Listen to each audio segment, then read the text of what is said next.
Deputies in Russia are regularly looking for enemies of the people. This time it is information technology that has been hit, an area that, prior to the start of Russia's full-scale invasion of Ukraine, employed a significant part of the Russian middle class. According to the forecast of the analytical company IDC, by the end of the year, the Russian IT market will decrease by 40%. But this figure could be much higher if the initiative of Russian Senator Klishas is approved, and then Russian companies will lose thousands of employees who work remotely. This is completely at odds with the executive desperate efforts to keep the Russian economy afloat.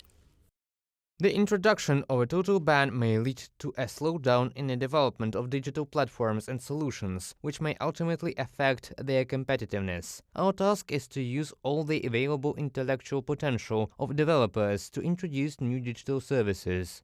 From the official Telegram channel of the Ministry of Digital Development, Communications and Mass Media of the Russian Federation.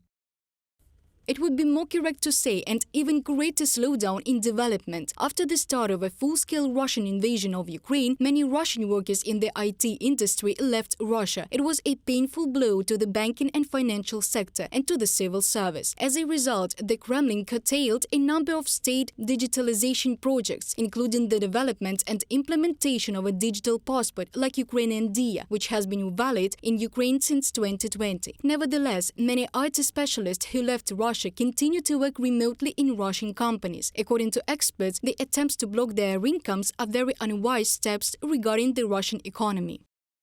This will greatly undermine the Russian market, because most IT professionals work remotely, especially after the COVID pandemic. This trend has taken hold, to work wherever there is internet. I believe that these strange illogical decisions will collapse from 30 to 50% of the entire IT sector. And given that this sector can support up to 10% of the entire economy, as it was in Ukraine, this will be a serious blow to the economy. Konstantin Korsun, cybersecurity expert. Especially the brain drain from the IT sector accelerated after the mobilization announced by Putin. Nobody wants to repeat the fate of Timur Ismailov, who held a key position in the IT system of Raiffeisen Bank. A citizen of Moscow had a reservation from the mobilization at the place of work, and nevertheless he was called up, and 2 days after his arrival in Ukraine he was killed. According to the most conservative estimates of experts, 100,000 IT specialists left Russia, and those companies that remained in Russia lost their customers in the West. Now, according to analysts, the Russian IT market is already beginning to close in on itself.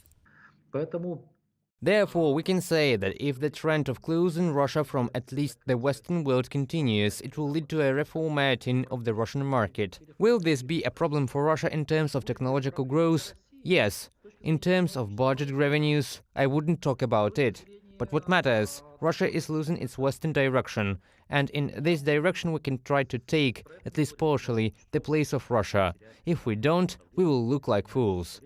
Before the full-scale invasion of Ukraine, the IT sector was one of the successful Russian cases. And although its share in the export of the Russian Federation did not exceed 1.5%, the very presence of developed IT companies worked for the image of Moscow. Now such a business is fleeing from Russia. Even before the start of mobilization, more than half of all startups and more than a third of workers in the sector spoke about the need for urgent relocation in service. Now these figures are much higher. Reported by Dana Kolesnik, Danila Kobza, UATV News.